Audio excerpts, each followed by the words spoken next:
SCC 관련해서 이제 발표 시작하도록 하겠습니다. 네, 이번에 SCC 베이직 코스하고 프로페셔널 코스 다녀왔는데요. 현장 스케치 영상 간단하게 보고 시작하도록 하겠습니다. 고전적인 그리고 이제 기존의 고전적인 그리고 이제 전통적인 트레이닝 방식들과는 좀 많이 차별화되고 많이 다른 몸이라 생각되고 이런 부분들을 접목해서 운동시켰을 때 보다 더 나은 퍼포먼스를 낼 수 있는 부분들이라고 생각합니다. 많은 사람들이 좀 쉽게 접해할 수 있는 부분이 너무 많이 가져서 발전에 대한 부분을 항상 그 부분을 좀 뺄 수 있는 교육이었던 것 같습니다.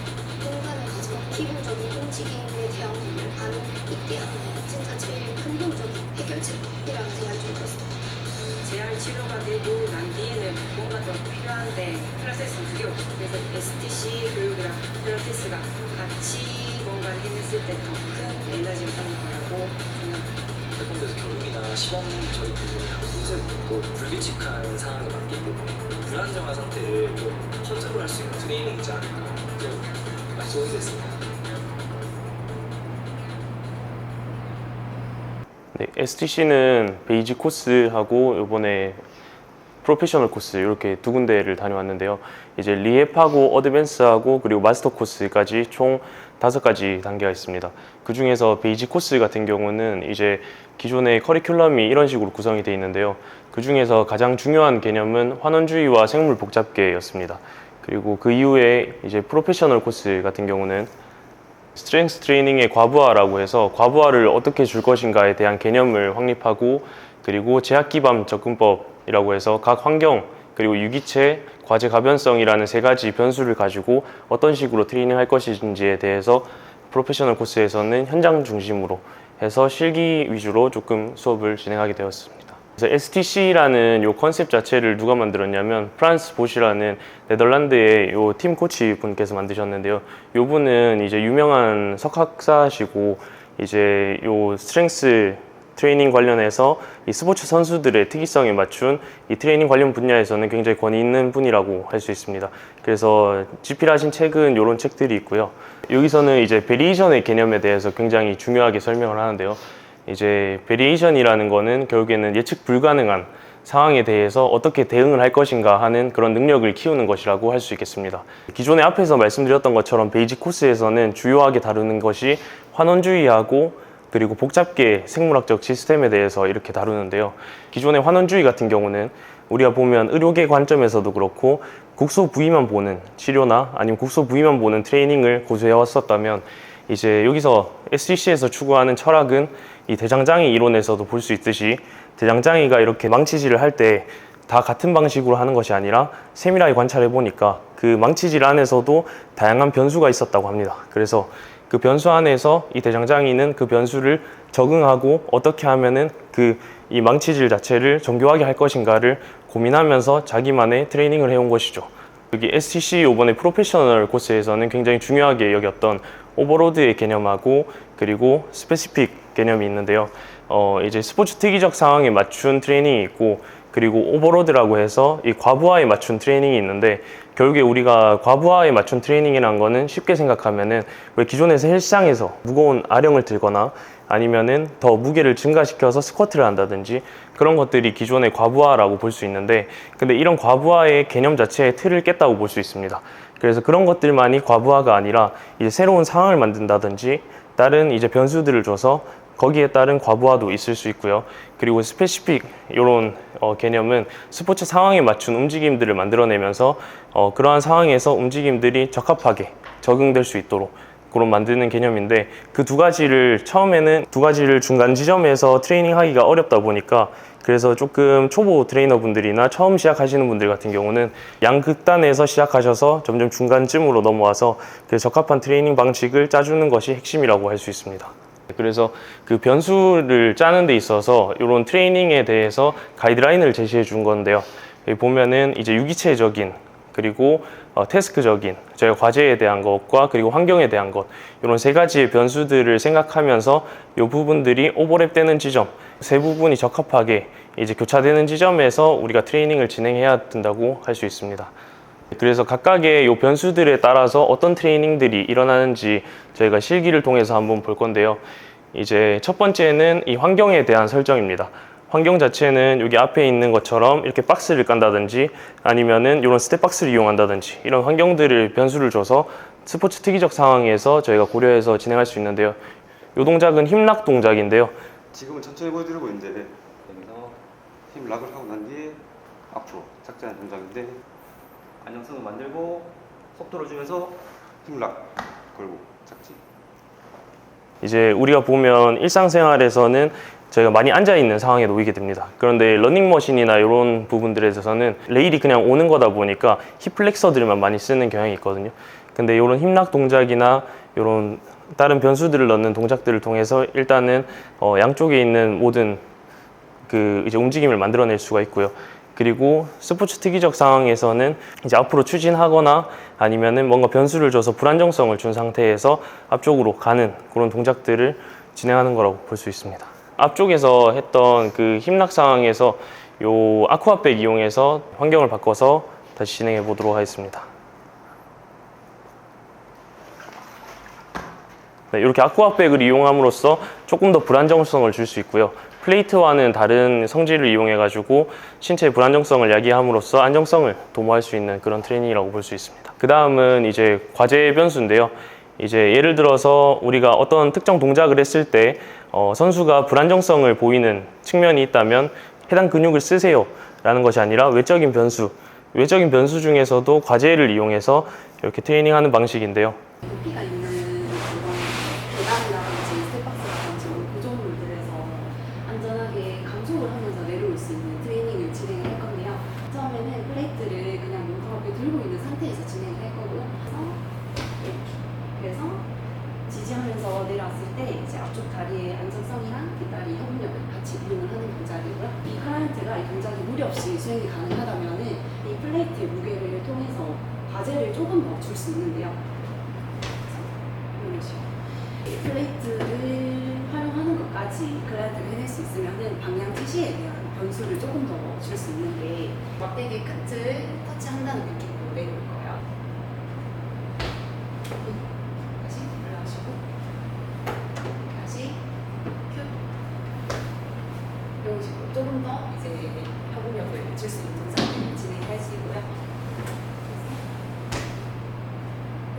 그래서 내려올 때 송호 선생님의 오른쪽 발목을 한번 보세요. 그렇죠. 그러면은 지금은 연습을 조금 많이 하신 상태여서 덜 패턴이 나오긴 하는데 오른쪽 발목에서 비뚤어짐이 좀 많이 관찰이 되거든요. 그래서 이런 경우에는 이제 올라갑니다.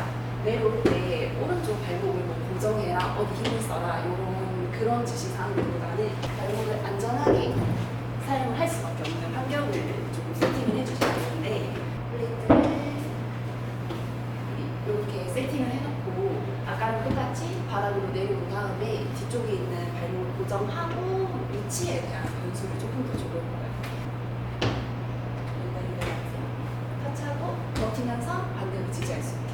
그래서 이 왼쪽 다리가 움직이는 동안에 오른쪽 다리가 고정이 될 수밖에 없는 환경들을 만들어줘서 이 클라이언트 자체가 외적인 지시사항을 들어서가 아니라 스스로 자기 조직을 통해서 몸을 컨트롤할 수 있게 이런 식으로 트레이닝의 방향성을 정해주시면 됩니다. 그리고 마지막 한 가지 요소는 이제 유기체적인 특성을 고려해서 트레이닝에 들어가야 된다는 것입니다. 이제 선수든 환자분들이든 이제 각 사람마다의 특성이 있을 건데요. 어떤 선수는 팔이 길 수도 있고, 그리고 같은 스포츠 상황이라도 어떤 선수는 이 하체가 길 수도 있고, 그렇기 때문에 각 선수별로 유기체적인 특성을 고려해서 트레이닝에 들어가야 됩니다. 그리고 이제 기존에 저희가 트레이닝 시켜야 된다고 생각하는 것들은 힘이나 스피드나 스태미너나 어질리티라고 해서 민첩성이나 코디네이션이나 이런 것들을 각각 개별적으로 봤다면 여기 STC 트레이닝에서 추구하는 철학은 통합적인 트레이닝입니다. 그래서 여기서 이야기하는 운동에 있어서 두 가지 요소가 있는데요. 어트랙터들과 그리고 플럭추에이션스라고 해서 변동성들이라고 하는데, 그래서 아까 전에 우리가 힘락 동작에서 보면은 혹시 그 원장님께 힘락 동작 한번 알려드려도 괜찮겠습니까? 네. 플럭추에이션스에 대해서 이제 설명해 드리려고 하는데, 아까 전에 힘락 동작은 어떻게 하시면 되냐면 이제 일단 내려가신 상태에서 불안정한 상태 만들어 놓고 그 다음 올라오실 때 위쪽으로 추진하면서 올라오시면 됩니다. 뒤쪽으로 가서 빠르게 속도 내면서 네, 이렇게 손도 교차해서 한번 해보도록 할까요? 네, 손도 같이 교차하면서 네, 이렇게 같은 손 같은 발 말고 다른 손 다른 네, 그렇죠. 올라가고 있습니다. 그렇죠. 퉁 올라왔을 때 자 이때 보면은 이제 이렇게 움직이는 요소들은 fluctuations라고 할 수 있고 그리고 여기서 지지해 주는 쪽들은 attractor들이라고 할 수 있습니다. 네, 그렇죠. 감사합니다. 그래서 실제로 현장에 갔었을 때는 이렇게 많은 실기 동작들이 있었고요. 저희도 아직까지는 실기 동작들에 대한 이 숙지가 완벽하게 되진 못했는데 저희가 이번에 마스터 코스까지 들을 수 있다면 실기 동작들에 대해서도 완벽하게 숙지하는 것이 목표입니다. 제가 현장에서 이제 실제로 재활 환자분에게 썼었던 SCC에서 배웠던 트레이닝 방식을 적용한 것인데요.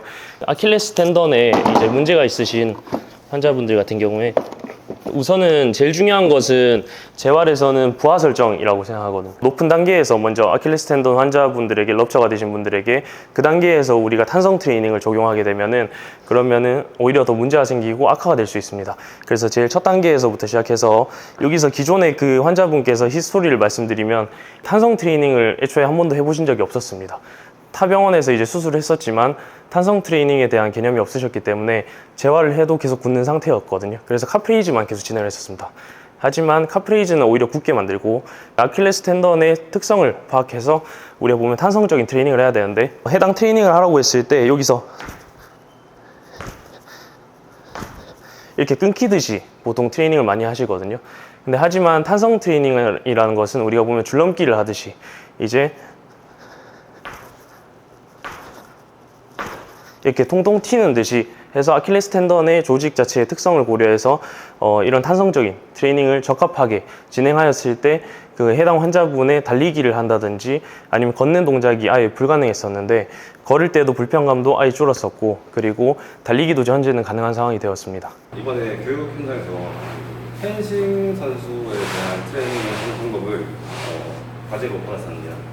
일단 펜싱 동작 자체가 사이드면을 보고 나가는 그런 악법백을 이용해서 왼발로 어떻게 만들어 놓고 오른발을 운동선으로 박제를 계속 주고 이렇게 연습 동작으로 툭, 수비 동작까지 공격, 연습 2번, 수비 이런 동작도 만들어 볼 수 있고 그다음 이제 축구에서 스트라이커가 어떤 상황에서도 한 발을 디디고 슛 동작을 해야 되는데 여기 왼발에서 이제 안정성 어택트를 만들어 놓고 뭐 어떤 무너지는 자세로도 슛 동작을 해야 되기 때문에 어택트 만들어 놓고 오른발로 앞으로 갈 수도 있고 옆으로 갈 수도 있고 앞으로 이렇게 할 수도 있고 이런 동작들을 계속 변동성을 주면서 자세도 만들어 볼 수 있겠습니다.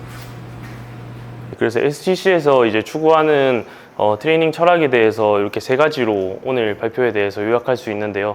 일단 첫 번째는 변동성에 대한 개념이고, 그래서 우리가 생각할 때는 이제 이 트레이닝 자체를 기존에는 이 국소 부위만 봤었다라고 생각하고, 그리고 해당 변수에 대해서도 다양하게 생각을 못했었는데, 근데 이 변동성이라는 개념을 통해서 이제 다양한 이런 과부하에 대한 개념에 대해서 확립할 수 있었고요.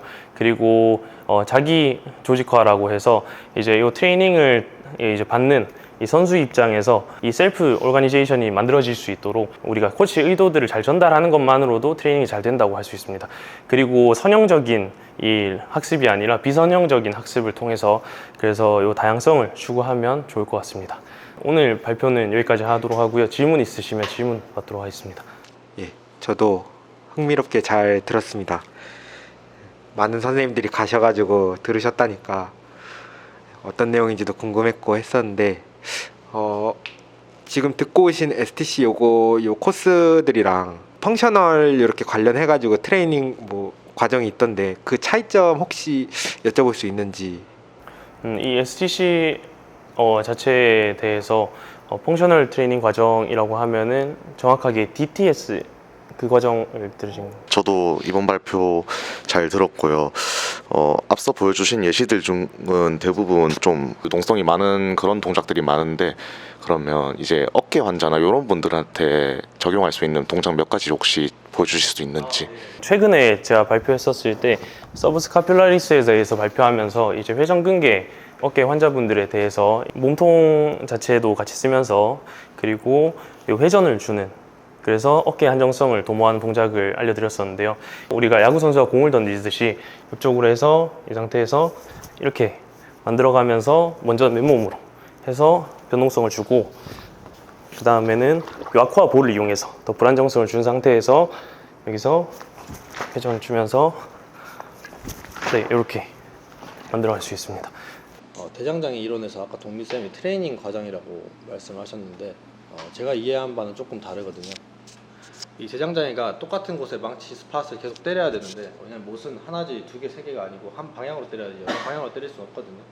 근데 우리가 팔을 계속 일치하게 또 원을 그리면서 때릴 수는 없다. 돌아가는 거를 다 부착해가지고 체크해서 살펴보니까 이 사람이 한 가지 스팟을 계속 때리는데 그 돌아가는 서클은 다르더라 라는 거를 나타내는 거거든요. 이 화면에서도 마찬가지로 그 스포츠 스페시픽이랑 오버로드, 그러니까 우리가 말하는 그 부하를 가지고 하는 운동, 웨이트 운동에서 어떤 한 지점에 치우쳐 버리면, 그러니까 다시 말하면 야구 선수가 야구 훈련만 계속하고 웨이트 트레이닝만 계속 별개로 하게 되면 웨이트 트레이닝을 통한 야구에 접목시키는 운동, 또 기술 훈련을 통해서 근력이 상상되지는 않는다는 말인 거죠. 그래서 그 중간점, 스포츠 스페시픽에 맞는 오버로드를 건 운동을 시켜야 된다는 표시가 됩니다.